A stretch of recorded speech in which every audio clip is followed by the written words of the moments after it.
안녕하세요. 2022학년도 대학 수학능력시험 세계지리 해설 강의의 민병헌입니다. 자, 여러분들 오늘 시험 보시느라 정말 고생 많으셨습니다. 아마 20평생 동안에 이렇게나 지치고 힘든 일이 있을까 싶을 그런 날이었을 것 같은데, 일단 여러분들 너무 수고 많으셨으니까 격려의 박수를 일단 보내드립니다.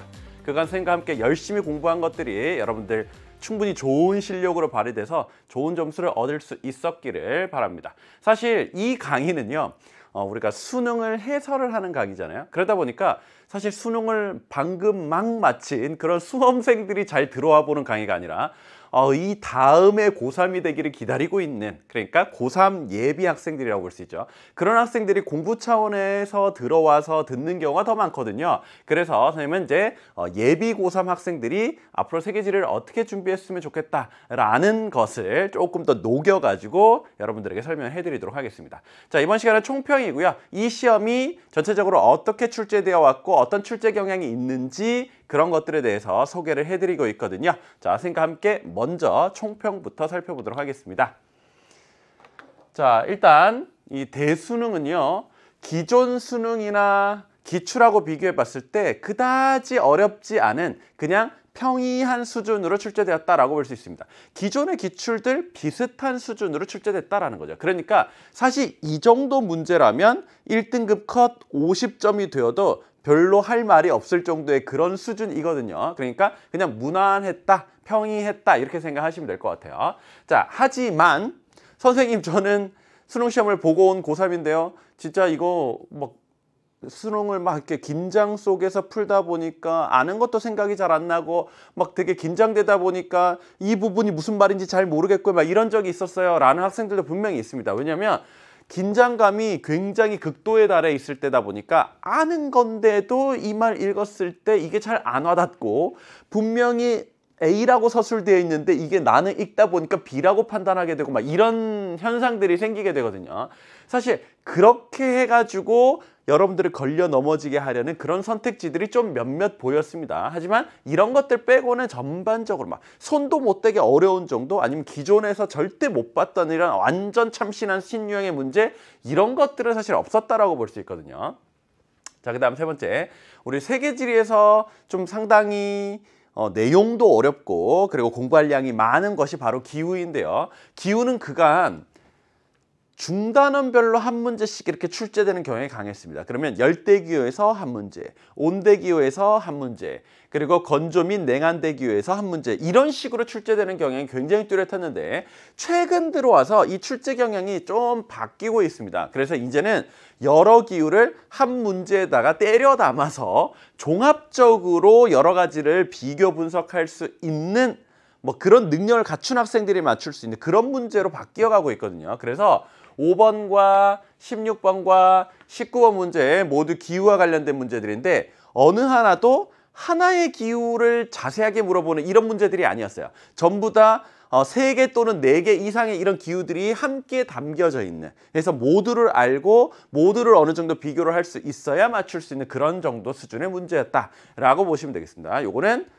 최근에 좀 출제 경향이 바뀌었다라고 볼 수가 있고, 그 다음에 대지형 문제가 늘 한 문제는 꼭 출제가 됩니다. 근데 또 이것도 이전에는요, 보통 이제 전 세계 지도를 주고 거기에다가 신기조산대, 고기조산대, 안정지괴, 그리고 어떤 데가 해령인지 어떤 데가 동아프리카 지구대 쪽인지 이런 것들을 다 표시를 해서 걔네들에 대해서 이렇게 상세하게 물어보는 문제들이 많았거든요. 근데 요즘에 들어서 대지형 문제는요, 특정 대륙만 딱 줍니다.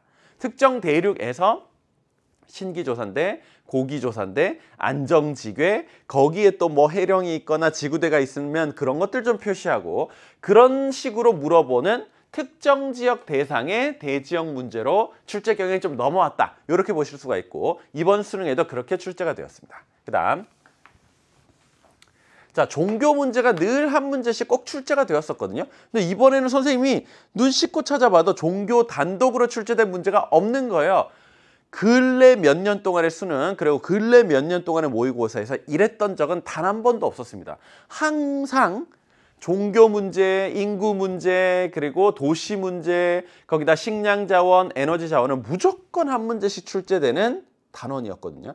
여기서는 빠져 있더라라는 겁니다. 아무래도 이제 다른 쪽의 문제를 조금 더 내려다 보니까 어느 한 부분이 이제 비워져야 될 거 아닙니까? 그걸로 이제 이 종교 문제가 선택된 것 같은데, 그렇다고 그러면 종교가 아예 사라졌느냐? 그건 아니고 종교의 내용이 은근히 다른 문제에 녹아 들어가져 있다라는 거죠. 그래서 A 국가는 뭐 신도수가 제일 많은 종교가 이슬람교이다, 뭐 이런 식으로 나오는 선택지가 있더라는 거죠. 그래서 이거는 아주 간접적으로 출제되었다, 뭐 이렇게 얘기할 수 있을 것 같아요. 이게 조금 이제 특이한 점이었고, 그다음 식량 자원하고 에너지 자원은 항상 어려운 자료와 함께 많이 출제가 되었었기 때문에 이 부분은 우리가 심화학습을 통해 충분히 대비를 했어요. 그렇지만 여기서는 그다지 이렇게 어렵지 않은 굉장히 좀 평이한 수준의 이런 자료들과 함께 출제되어 있어요. 그러니까 우리가 심화학습을 이만큼 해놨는데 문제는 요 정도 수준에서 출제됐다라고 볼 수 있는 부분이거든요. 그래서 요 부분은 크게 어렵지는 않았고, 그다음 지역지리 내용에서 예전의 문제들과는 좀 변화가 많이 보입니다. 예전의 문제들은 딱 그 지역지리 안에서 배운 내용이 거의 대부분 구성되어 있는 이런 문제들로 나왔었거든요. 근데 요즘에 들어서는요, 이 지역지리의 내용을 국가와 연결시켜서 이 국가의 면적이라든지 위치라든지 수도라든지 이런 기본 내용과 연결해가지고 그런 것들도 물어보는 문제로 많이 출제되고 있거든요. 특정 국가나 아니면 특정 지역을 연결시켜서 풀어나가는 이런 문제 유형이 굉장히 많았고, 3번, 6번, 8번, 10번, 14번, 15번 무려 6개 정도나, 조금 더 폭넓게 보면 이거보다 더 많을 수도 있습니다. 근데 요 정도의 문제가 국가나 지역을 함께 매칭을 시켜서 풀어나가야 했던 지역지리 문제다, 이렇게 볼 수가 있을 것 같아요. 자, 그럼 단원별 배분 한번 보도록 하겠습니다. 여러분들이 이제 내년에 고3 또는 이제 수험 생활을 하게 된다면 요런 단원 내용으로 구성되어 있는 것 중에서 이런 식으로 늘 많이 출제되니까 그 부분의 주요 내용을 특히 잘 봐두어야 되겠다, 이렇게 접근하시면 될 것 같아요. 자, 우선 세계화 지역 2에서는요, 여기는 그간 나온 적이 한 번도 없습니다. 학교에서는 배우긴 하지만 한 번도 평가원 기준에서는 나온 적이 없고, 세계화 지역화가 간간히 나오는 편이었지만 여기서는 출제되지 않았고, 지리정보와 공간인식에서는 고지도가 늘 자주 출제되었죠. 간간히 빠질 때는 있었습니다만 늘 자주 출제되니까 요거 잘 알아두셔야 되고요. 1번 고지도 문제 중에서는 상당히 평이한 편으로 출제됐고, 그 다음에 여기에서 이때까지 좀 변동이 있었습니다. 여기 여태까지 이런 식으로 칸막이를 줘서 하나 이런 식으로 출제가 되었었는데, 이제 쌤이 여기 그냥 칸을 터버렸어요. 얘네를 그냥 합쳐버렸어요. 그래서 5번도 종합, 16번도 종합, 19번도 종합, 모두 다 기후 종합 문제로 출제가 되었고, 그 다음 11번은 건조 지형과 빙하 지형을 반반 섞어놓은 문제, 그래서 여기 단원에 들어가는 거죠. 그 다음 대지형 문제, 아프리카 쪽으로 한정지어가지고 문제 출제되었고, 독특하고 특수한 지형들 2번에서 출제되었습니다. 여기서는 뭐가 나왔었나요? 우리 뭐 블루라군 온천이라든지 아니면 뭐 오로라 현상이라든지 이런 것들은 이제 아이슬란드와 연결시키고, 또 우리 카르스트 지형 대표적으로 이제 슬로베니아 지방이거든요. 그쪽과 연결시켜서 지역의 위치를 찾는 이런 문제였었습니다. 자, 그 다음 종교는 여기서 빠져 있지만 다른 내용에 약간 섞여 들어갔고, 그 다음 인구 한 문제, 도시 한 문제, 식량 자원 한 문제, 에너지 자원 한 문제. 그래서 여러분들 여기서는 이게 빠져 있긴 하지만 앞으로 여러분들이 또 이제 뭐 내년이 되어 가지고 여러분들이 뭐 3월부터 쭉 6월, 9월을 거쳐서 수능까지 쭉 볼 거 아닙니까? 그때 어지간하면 여기에 번호들이 하나씩은 꽉꽉 차 있게 될 겁니다. 무조건 한 문제씩 출제되는 중요한 주제. 자, 그 다음 지역지리 부분에 와서는요, 보통 이렇게 3개의 중단원으로 구성되어 있거든요.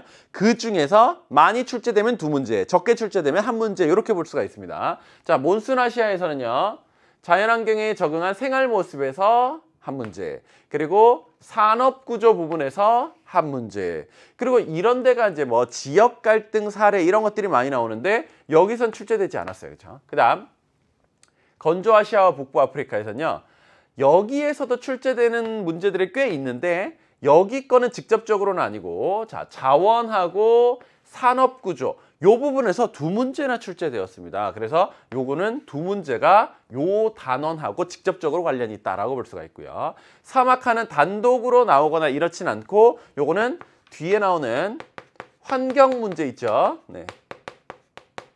요거 안에 포함되게 출제된 적은 많았습니다. 네. 그다음 유럽과 북부 아메리카에서는요. 공업 지역과 관련된 문제, 그리고 도시 내부 구조와 그 특징 차이 한 문제. 여기에 이제 지역 갈등하고 이제 경제 통합 사례들이 많이 들어가 있는데 그 부분 역시 여기선 직접적으로 출제되지 않았습니다. 그다음 자, 사하라 이남의 아프리카와 중남부 아메리카. 자, 도시 구조와 도시화 특징. 라틴 아메리카 쪽의 도시화 특징이 한 문제. 그다음 여기서는 지역 갈등 사례들이 많은데 거기서 직접적으로 안 나왔고요. 자원 개발을 둘러싼 과제. 이 지역의 자원하고 관련된 부분, 이게 자료와 함께 문제 출제되었습니다. 그리고 여기에서는요. 이쪽에서는 단 한 번도 문제가 나온 적이 없고요. 그다음에 이 부분도 역시나 2014학년도 수능에서 좀 문제가 있었었기 때문에 그 이후에 이 부분이 직접적으로 많이 나오진 않았고, 근데 우리가 대신에 북부 아메리카와 그 유럽 쪽에서 이제 뭐 나프타라든지 EU라든지 이런 내용이 나오잖아요. 그런 부분이 좀 응용돼서 나왔던 적은 있습니다. 대신에 환경 문제는 거의 빼놓지 않고 한 문제씩 구성이 되어 있거든요. 그래서 이 부분은 잘 봐두셔야 되겠습니다.